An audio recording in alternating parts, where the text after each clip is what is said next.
Hello everyone, and welcome to what will probably be the shortest episode of this entire bunch, where we talk about Capital Cashino and the level design. So, Capital Cashino, the reason why I say there's not that much to talk about is because, well, this stage is what you would call, or what I would call, a playground stage. And as such, I think instead of talking too much about the stage itself, we have to talk more about what I mean by that. So this stage, more than any other stage, is very unique from all the other stages in the game. This is definitely the most unique stage out of all of the stages. So the intro to this area is very small, doesn't really do that much. I mean, obviously, once again, it reaffirms that you have the ability to do stuff in here, which is the camo cloak.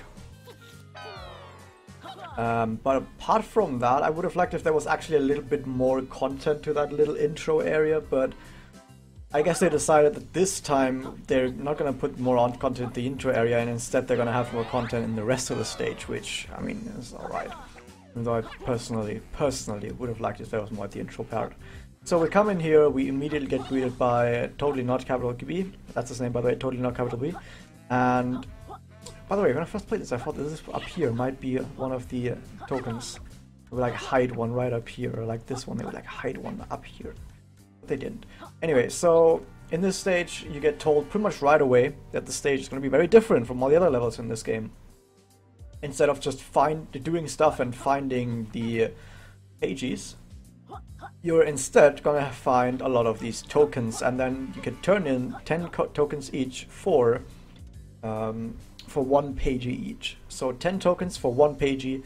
There's 190 tokens to find in this stage, and there are 6 other pages that you can get through different means. Like, for example, there is a pagey for getting all the ghostwriters, 1 for getting all the quills, 2 from Cardos, I mean from the Cardos itself and the boss, and then 2 from Rextro's Arcade. I mean, those are all the other ones in here. So, because you don't actually get pages right away, you have to take a look at all of the different activities in this stage and look at their value in tokens that they give. Usually in other stages, like, okay, one activity is 1 pagey, simple as that. But in here, one activity might be half of a pagey, or 1/7 of a pagey. Like, look at, for example, if this big building right here, the sonar switches building, as I usually call it, or just the sonar switches. In here, you have about 7 tokens, I think, 7 tokens, where you go through this part right here and you collect a bunch of tokens on the way. Pants, which I usually do like this because I have fly. And by doing all of this in another stage, you would usually get a pagey for stuff like this. You'd go for like a gauntlet type of place, and at the end of that you get a pagey or something that, or maybe this would be like the start to another area that you would get a pagey in. So maybe because this area is a bit small. But let's say up here there would be another area, and then on top of this area there would be like a puzzle, and then you'd get a pagey. But in here you just get a bunch of tokens. And of course you get quills and all of that same stuff as usual, but quills are pretty much the same in this stage as in any other stage. It's just the tokens that are the odd thing out. So that's the first part about this area, about this level. We have tokens now, instead of just flat out pages. What else is different about this stage that makes it so unique? I mean, the tokens themselves don't actually make the stage that unique. In my opinion, it's more like the actual design of the stage. So the way this level works is, instead of having like a path that you usually follow around the stage, like imagine Moody Maze Marsh. Even though that was very maze-like and you got lost a lot, now that I know what the stage looks like, kind of, I mean, I'm still a bit hazy on it, but I can like figure out a path where I could like linearly walk through the stage and like go from one area to the next in a linear fashion and get everything that way. And you can also see that, okay, you have a starting point. From that starting point you go to these and that and like sort of swing yourself around. But in this area, or in this level, I keep saying areas, other stuff, you pretty much get thrown into into the center of everything. Like, of course, the level entrance is on the side of this, but the way the level is designed, the most natural path, which is just straight forward where all the blinking lights are, leads you just straight to the center, to this big fountain. And from here, you can go absolutely everywhere, similar to the first stage. But I think there's still a kind of a key difference between the first stage, because in this stage it's more like you have a bunch of like games and activities, like in a playground, littered around the area, and you're just going from one place to the next, doing activity after activity, and your goal is to pretty much do all the activities. Or you could kind of see it as like a park or something that you would go to, an amusement park, where you start out, you go towards the center of the park, and then you're like, okay, let's see what all the cool activities are that I can do.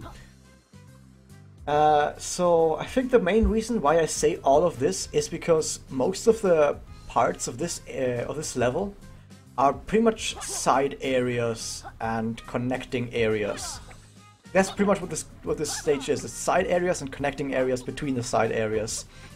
The only real other gameplay areas are like this fountain over here, which doesn't actually have that much stuff in it. It just has a bunch of token in it. You can get thrown up there, get a health extender, and stuff like that. But apart from that, just go from side area to side area.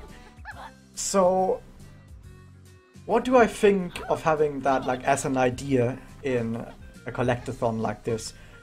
I don't think it's actually that bad to have a stage like this, where it really feels like an amusement park to some degree.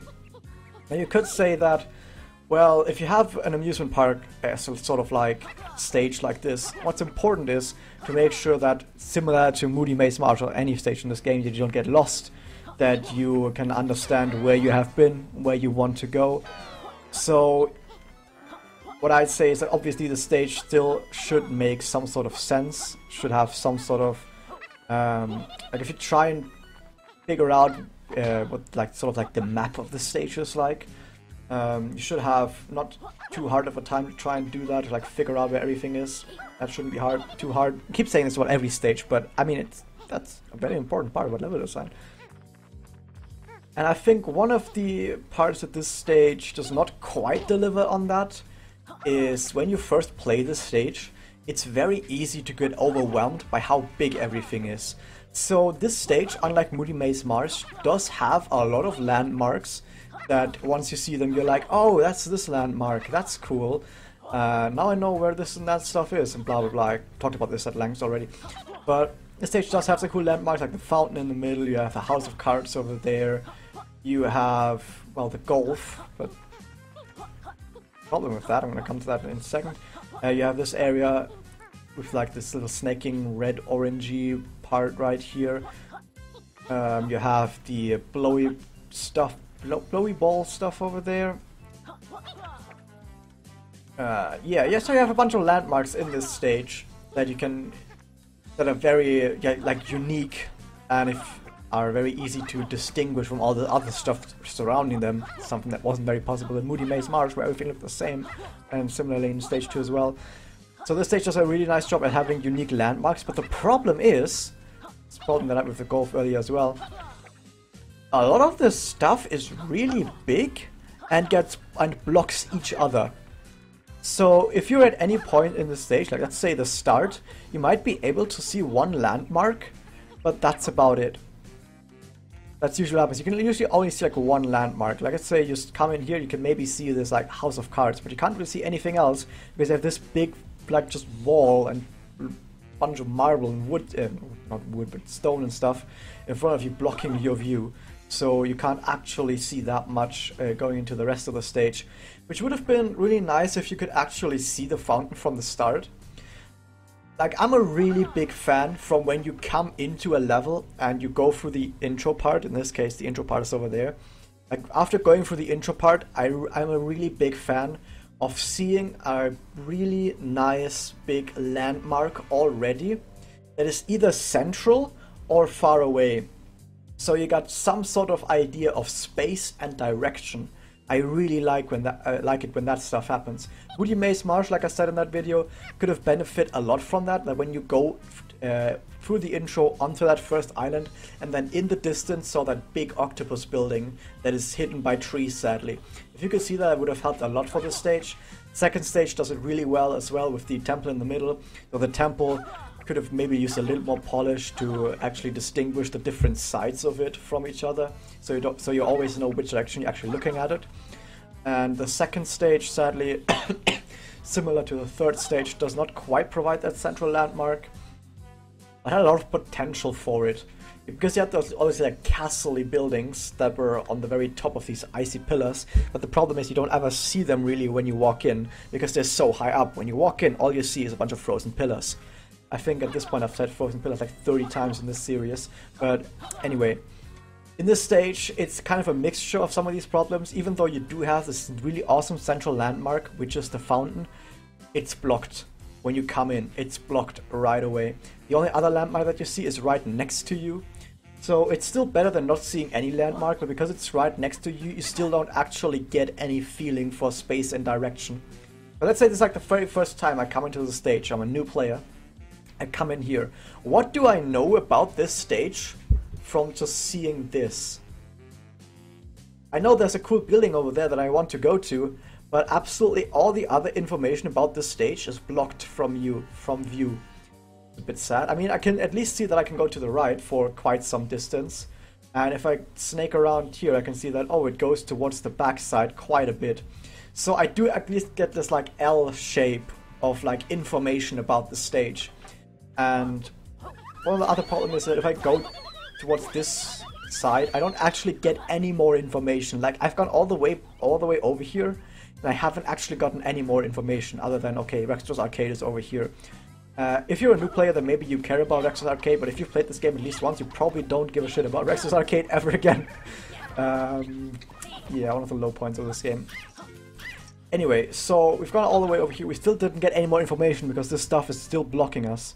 Luke Filewalker, thank you for doing a routine scan right in the middle of my video, popping up. But anyway, it's only when you come over here that you get a little bit more information, but not actually that much more information, because once again, you still get your view towards the central landmark blocked. And now you have this like U shape of information where you're like, okay, from the start I could see that I can go in this direction, I can go towards the right, I've gone all the way towards the right, and now I see that, okay, I can also go towards the end from this part. Still, we only have like 3 corridors worth of information on this stage so far. Not quite that optimal. I mean, we do have, like I said, we do have a central landmark. And it would have helped maybe a little bit if we were actually able to see that, because once you come around and actually maybe even get some height as well and see that central landmark, you're like, oh my god, everything makes sense now. Everything suddenly makes sense. You have this fountain in the middle, which is the dead center of the stage, because from here you can also see all of the walls. Wall over there, oh, all 4 walls, maybe not quite here, but you know, that's where you came from, so it's not a mystery to you. So you see all the 4 walls, you see the cards of cards on that side, you see this little blowy ball machine on that side, and you know that the entrance is on that side. Boom! Oh, this is how the stage works. I figured it out, guys. I know what the stage looks like. You give me a, like, imagine if I'm a new player right now and I've only played up to this point. You give me a map, you give me like an empty map right now with a pencil or on a piece of paper, and I can draw you a general overview of how the map looks like in bird's eye view, and I'm not actually gonna be that wrong just from walking up to this fountain. Like, all I've done is I come into the stage, walked in a corridor, and stood on this fountain. And I can already give you a very good idea on how the stage looks like. And that's really nice, in my opinion, when you can do stuff like that. I'm really a sucker for doing stuff in a very clear and simple way. Now, I'm gonna go, because this video is probably gonna be a bit shorter, because I'm actually almost done with explaining the stage, because at this point it's just like, oh, and now from the center of the stage you can go and do a bunch of activities in any order you want to. Yay! Activities, go around, do stuff. There's not too much to say about the stage, because the stage is so open, so free, and so playground style that you don't really play through it like any other stage in this game, in my opinion. So I'm gonna go on a bit of a tangent. So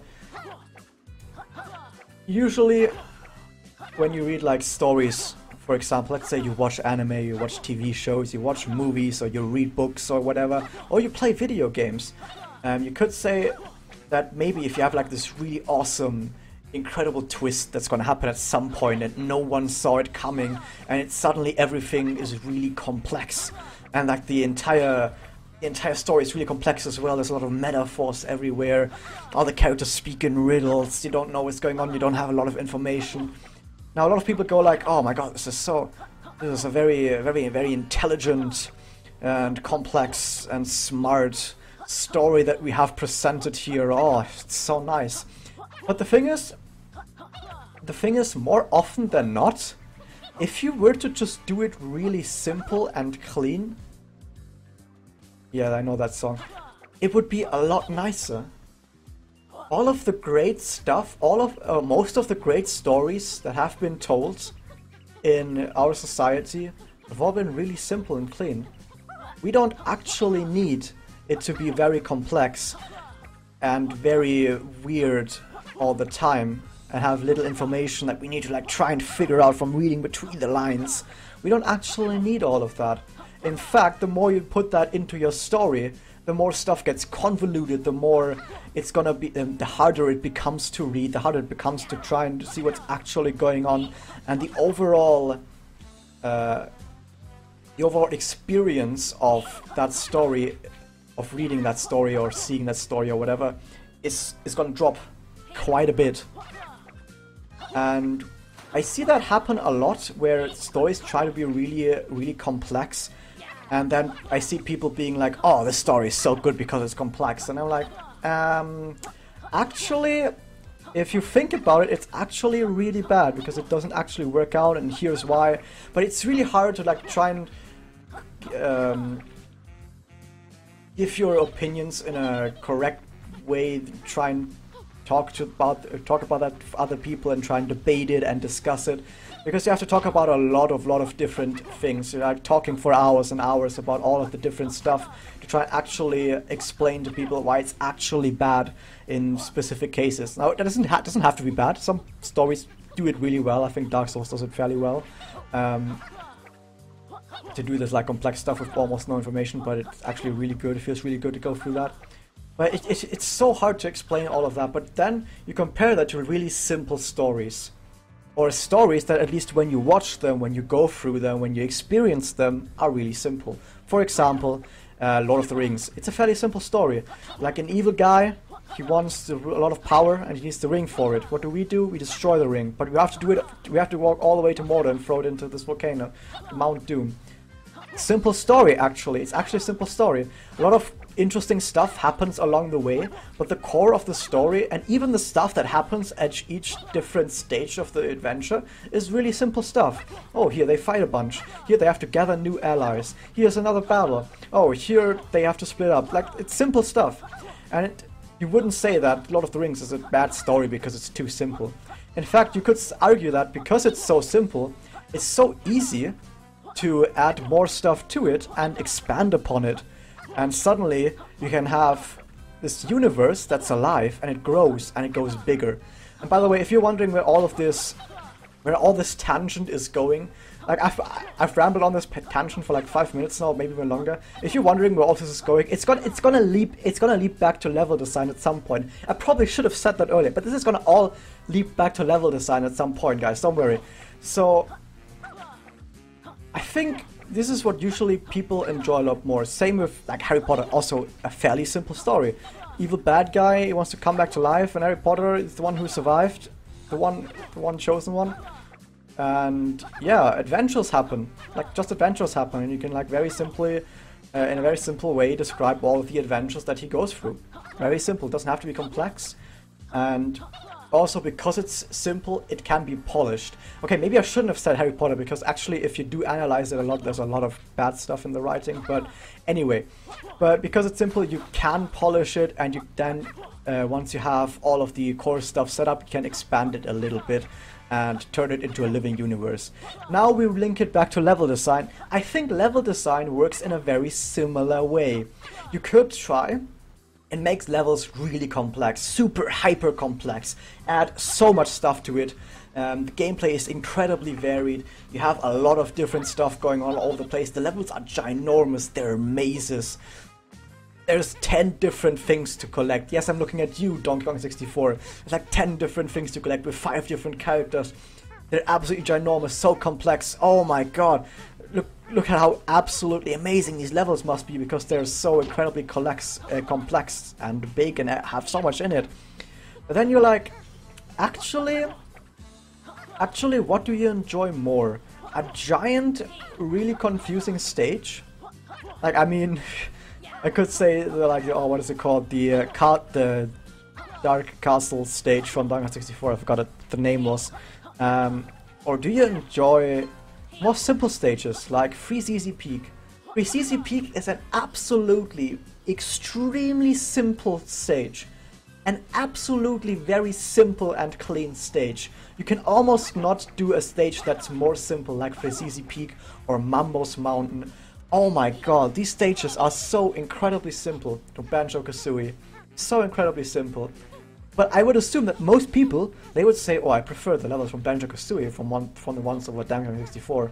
Maybe the one from Donkey Kong are a bit more dank in the way they look, like visually. I think the Dark Castle level at least looks really awesome, I give it that. And it has a really nice atmosphere and mood to it. But gameplay-wise, is it really that fun to run around that giant castle and going in and out of doors, having mini games and like weird caves on the side that have 5 different entrances that you need to go to with one Kong that also have 5 different types of bananas in them? And then you go out and there's like 5 more caves with like switches next to them that you all have to hit with different Kongs. Oh my god, it's so complex, there's so much stuff. I personally don't like stages like that. And I think the majority of people would be like, no, I don't like stages like that, because it's just not complexity done well. Dark Souls is complexity done well. Once again, Dark Souls is... People think Dark Souls is that good because it's super hard, and whenever something is super hard, they're like, oh, it's like Dark Souls. No, Dark Souls is that good because the stuff that it does really fucking well. It does difficulty well, it does a complex and it does a complex story well. Doesn't give you much information. It does atmosphere very well. It does game design very well, level design very well. It does everything very well. That's why Dark Souls is Dark Souls, and it's not just because it's hard. Random tangent again. This is gonna be the episode of tangents, by the way. So yeah, because I think that's something that you have to take away when it comes to level design, is that usually less is more, or more simple is better. I would argue that Banjo-Kazooie has some of the best levels in platforming history, and Banjo-Kazooie levels are extremely simple. They're so incredibly simple, you cannot make them any simpler. And yet, I would argue they're some of the best out there, and I think it's also because they're that simple. Because they're that simple, you can polish them really nicely. You can have a lot of focus there. A lot of focus. That's what I love in level design. When you know what they're focusing on, and they get it out there. In this stage, they focused on the playground aspect, in the activity aspect. And I think they did deliver on that. I think they delivered on that very well in this stage. I really like the playground aspect of this stage. I think it's done really well. And when you expand the stage, it also expands on the playground aspects by adding more activities. Here's more activities, yay! Once again, don't like the fact that it doesn't actually change anything about the base stage. I mean, we even have the power grid. Why not make the power grid like a thing where you can flip some switches, and then stuff in the actual stage changes? Like you can turn the power off and on for certain things, and it changes stuff. Whoa. Obviously, you could run into the problem that if we would have to switch stuff on and off again, you would keep going back into the power grid back and forth.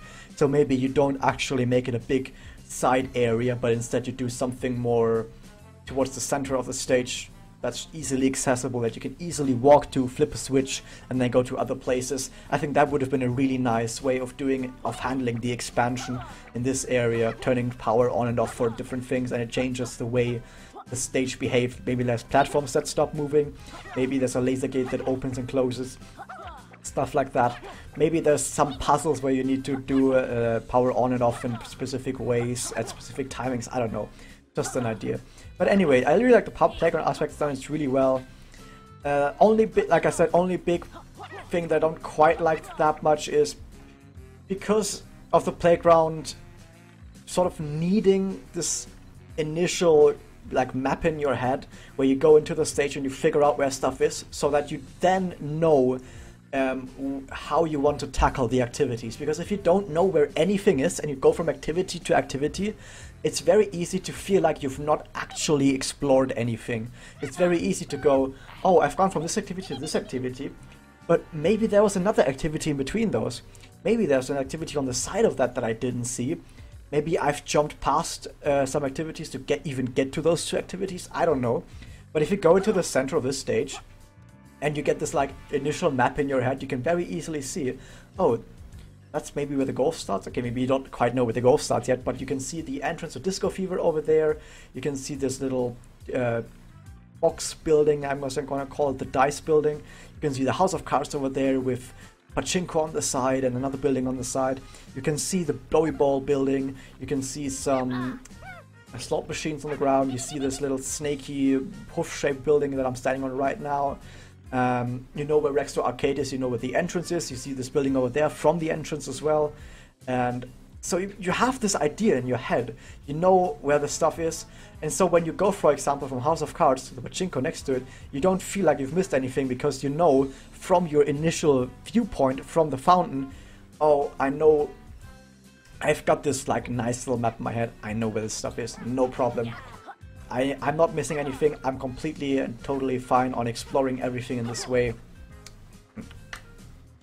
Nice. And that's really nice. But yeah, like I said, the fact that you don't see this initial central viewpoint part from the start, once again, a little bit of a letdown, similar to Moody Maze Marsh. But once you actually get here, the freedom unfolds and it gets really nice. It's really nice.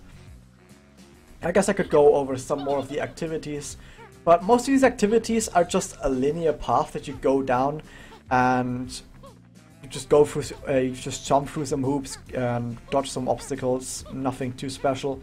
The pachinko, in my opinion, is, I mean, it's luck based, but then again, it's fucking pachinko, so yeah. Oh, it's the bog. Let's throw more money at it so it breaks. Anyway. So you have two pachinko machines, luck-based, but I mean you can kind of influence it a bit with the sliders, but it doesn't actually do that much. You have this little area over here, which is nicely done because it shows you from the start, okay, this is how this works. You're gonna get some shooty stuff, you're gonna see a combination, and then you're gonna input the combination, and when you do it, opens a door. And then it does the same thing again, but now you have to kind of figure out where the combination is. And you also have to figure out how to get to the top. One thing that I dislike, actually heavily dislike about this area is what the fuck is this part over here? This is quite a problem actually, the fact that this red stuff is here. Because a lot of players that see this, they're like, what the fuck is this shit? I think that's what most people's reaction are. What the fuck is this red thing? People, the thing is, I've seen a bunch of people that go in here. They understand, okay, you find out what the combination is and then you input the combination. But when they go in here, they're like, is this part of the combination? Is this like another way of getting the combination? Is the combination maybe hidden behind one of these blocks? Do I have to find a different combination that corresponds to red blocks? Maybe for this time, the combination is not faces on the wall up there. Maybe now the combination is a pattern of red. Maybe that's what the new combination is like. I'm gonna have to figure out a pattern of red over here. I don't know, it gets a bit confusing. And the fact that it's only really there just to get you up here is really weird. It's a really weird way of handling that. Let me see if I still know this. No.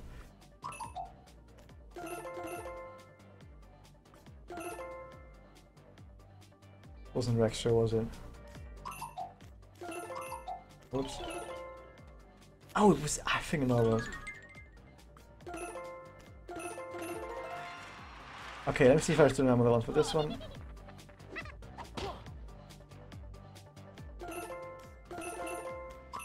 What? I was so sure it was Rextra. Oh, I know it is Rextra, but I missed a shot. Oh yeah, this should be blue. Oh yeah.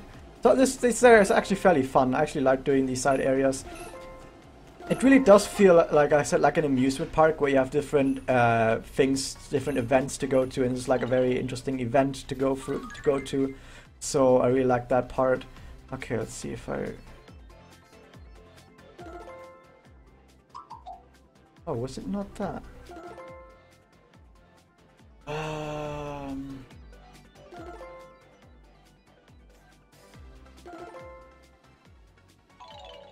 No, I knew that was correct, wasn't it?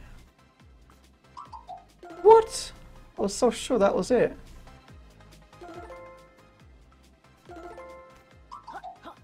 How was that wrong? Oh, I'm an idiot. Anyway. Oh, because I forgot to do blue. Yeah, it's been a while since I've done it. But the fact that I'm just going in here and I'm like, oh, let's do this thing. This is fun. Yay. It's not really something that I get a lot in other stages where I'm just walking around the stage and I'm like, hey, let's do this over there. This is fun. So I really like that aspect, that the different like attractions or events in this stage do have like their own little interesting, playful vibe to them, where you're just like, oh, let's do this, yay. So variety-wise, I can already tell you that variety-wise, the gameplay in this stage is very varied. There's many different ways of using different abilities. There's like the golf that's over here, which is like a nice little way of doing things. You can also replay a bunch of these things, which is really nice. Hey. The golf timer is very lenient, but I mean, I don't mind. People say there's not too much of a challenge to this, but I think this stage does not necessarily have to be about the challenge. Like, I think the challenge in this stage is rather finding all the tokens, because some of the tokens are actually very well hidden. For example, there's a token that's hidden right at the top of this pole over there. So if you're missing one token, chances are it's at the top of this pole. Yay. So yeah, I think this stage is more about just having fun, which I like. There have been some other parts in this game where I feel like it's trying too hard to be really difficult. Like that one fucking pagey out in the Ivory Towers area outside of Galleon Galaxy. There's this one pagey where you slide down 3 ramps and you're on a timer, and you go through hoops, and oh my god, what a terrible pagey that is. I feel like they tried really hard to make that thing difficult, and it totally backfired in my opinion. But in this stage, they're like, okay, it doesn't have to be super difficult. Maybe some parts of this area, like Disco Fever, there's a lot of enemies and you might die or something. Or you might take a lot of damage. That's maybe something that could happen. Or maybe in the House of Cards, there's a lot of enemies there as well. But apart from that, I feel like this stage is more about just doing a bunch. It's like using your abilities in fun ways and creating fun activities to go through every now and then. And I really like that. I really like that. So this stage, in my opinion, is a pretty awesome stage. I really like this stage, but like I also said at the start, the fact that everything is so big and your view is blocked from a lot of places in this stage until you end up getting that nice little overview from the center. That does dampen the fun, at least initially, quite a bit. Which is a bit sad, because once you get going this stage, once you know where stuff is, and once you go around and do different activities, and if you've played through the stage once, when you come back and play the second, you do it a third time. I think this is one of the more fun stages to repeat, apart from maybe the Pachinko and Cardos. But yeah, apart from like Pachinko and Cardos, I think the stage has some really fun stuff to like go and do again. Even the slot machines are fun to do again, because once you get better at them, you can do them faster and faster and faster, and it's really satisfying to do them really fast. To like get every single Yooka-Laylee face instantly on the very first go around. That's really fun, in my opinion, to do it really fast. So, because once you get used to this stage, it's really fun. It's a bit sad that getting used to this stage and is not that simple, because the first impressions that this stage leaves are not very nice. And I feel like in life, like in real life, or in life in general, first impressions linger around quite a bit, especially when it comes to like, ever noticed that when it comes to meeting new people, if you meet a new person and you have a first impression of them, that first impression that you get from them from just looking at them, it's gonna stick around with you for a while, and it usually dictates how you view that person.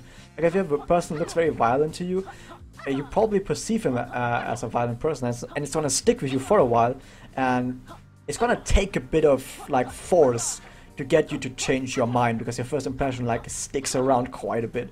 Anyway, and it's similar with level design and levels, like with anything, first impressions. Because this stage can leave a very overwhelming first impression, where all the stuff is so big, you can't see stuff, you don't know where you're going when you go into the stage for the first time. And with that lingering around, I think it's really sad. Especially in this stage that is really awesome. Once it gets going, it's sad. The first impression is not that great. A bit sad, a bit of lost potential once again. Pretty much every stage in this game has a lot of lost potential in my opinion. Like some stages need a lot of work, like Moody Maze Marsh. Though you could also already do quite a bit in Moody Maze Marsh, like I said, by just removing those trees so you can see the octopus building. That would already do quite a bit, and it's not even that big a deal in my opinion. Like I know there's some floaty platforms up there, but you can just leave the floaty platforms. They're just not connected to the trees now. And you could still make that work by adding other stuff around that without obscuring your view, like the big mushroom that I said. Anyway, like I said, so yeah, pretty much every stage in this game has some more or less lost potential in it, which is really sad when you go around and look at it and analyze it, to see all of that lost potential in all of the stages. But for the most part, the stage is pretty alright. Similar to the first stage, I would say that this stage is also really alright, pretty alright. Actually fairly well done in my opinion even. But if you want to see something that's really well done, hang out to the 5th stage. I've said that so much now, but I haven't actually thought that much about the 5th stage so far. So, with the 5th stage, I hope that I don't change my mind about it being the best stage in this game once I go through it. But yeah. Also, one last thing I want to mention about the stage, I really like the fact that even though there's all these higher up areas that I've just flown over right there, you don't know exactly how to get up there, but you don't really mind, you just walk around the stage a bit more. At some point you go over here, and once you have the zone explosion, you're like, oh, I can activate this. And once you activate this, you get led onto this linear path that leads you all over the place, doing different things, balancing atop these roulette wheels, going in there, fighting some enemies, going over some more roulette wheels that are now going around, using your abilities a bit more, and then coming all the way over here, leading to Cardos. And look at where we started our journey. All the way over there. We started our journey on one end of the entire stage, and then very naturally, linearly, climbed our way upwards while using our abilities and overcoming challenges to make it all the way up here to our, I want to say, reward. Sadly, this Cardos section is not really a reward, because this is probably the worst part about this game. Right? No, this is the second worst part about this game, this Cardos section. The actual worst part about this game is every single Rexro arcade, but apart from that, I really like this type of gameplay. Like linearly, or mostly linearly, making progress through an area that maybe you even saw from before. Like, I guess I have to once again come back to it. Like, let's say in Moody Maze Marsh, you see the octopus in the distance, and once you get closer to it, you can see that it has some sort of like platforms around it, or some sort of like gameplay content on the side of it. Let's say on one of the pipes on the side, you see that, oh, there's some enemies and a pagey. I call that like gameplay content. It could be anything. Or if it's just a platform with quills on it, you're like, oh, there's gameplay content up there. Because if there's quills on a platform up there, it means I can get up there and there's stuff to do up there. Like, that's what I mean. So if you were to see that from the distance, and then you're like, oh, I'm gonna climb that. I wanna get up there. I wanna get up there, climb my way up there, make progress, challenge myself getting up there. And then when you make it up there, it feels really nice. And I think this is something that happens in this stage on this linear path that I just described, where you see something, maybe you see these like buildings up here, these roulette wheels maybe from the distance, but you don't quite know how to get up here. But then you start your track by finding that part of the initial entrance, making your way all the way over here, fighting enemies, jumping over pits, using your abilities like your sonar moves and your sonar explosion and all that good stuff. You see that Ghost Rider on the way, and you make it all the way up here, and then you look back and you're like, I've just done that. And I feel like that's something that this game actually should have needed a lot more. Like, I haven't mentioned this in a lot of other stages, but I feel like this experience of braving a challenging path is something, or rather braving a challenging path that you have seen before from a distance and you have anticipated, is something that this game kind of needed a bit more. I mean, I've kind of said it in the first stage, where you have the big monument and you are like, oh my god, I want to climb this big monument, this big tower, this big giant thing. But then you just walk into a door and you'd get teleported halfway at top of it. Then you walk into another door and you get teleported all the way up. It doesn't feel like I'm actually like going up and challenging myself to climb all the way up this mountain. It doesn't feel like that by me anymore. It's like, okay, I guess I'm at the top of it now. It doesn't feel that great anymore. If you make it all the way up to the Click-Clock Wood, the Click-Clock Woods top of the tree, that feels more like, damn, that's something that that's a challenge that I've told myself I was gonna beat, and now I've done it. I think that's a way better, that's a way cooler like experience to have when you first make your way up there and you look down and you're like, oh my god, oh, isn't that great? And I feel like that's missing a lot in this game. Maybe also because of the freedom and also because of some of the level design choices like teleports. But yeah, and also because a lot of the areas in this game are like side areas they don't actually see from afar, so there's no anticipation building. And anticipation is something that's really nice as well. And anticipation builds from seeing something in the distance and feeling like, I want to explore that. Skyrim or Fallout has that happen a lot, where you see something and you're like, I want to go explore and do stuff over there. And that anticipation is kind of missing from this game, sadly, in a lot of places. But yeah, I think that's pretty much it about this stage. Most of this video was rambling and getting sidetracked. Not actually that much about the stage, but like I said, I gave you my opinion on the playground. It's good. It's different, but it's good as well. I mean, I can't really go too deep into it because there's not that much there to go that deep into, because of how much freedom there is to it. How much freedom there is, I don't know. There's not that much to talk about. So I guess I'm just gonna leave it at that. Maybe if you have a lot more to say about this stage in the comments, obviously tell me down there, and I'm gonna maybe we're gonna find some more stuff to talk about like that. But if it's just that, I think we're about done here. So yeah, if you like that, remember to like, comment, favorite, and subscribe. I'm the Rusty Yellow. This was the level design of Yooka-Laylee. Next time we're gonna take a look at Galleon Galaxy. Oh, what a stage! I'm looking forward to it. But with that, hope you guys enjoyed that. See you guys next time.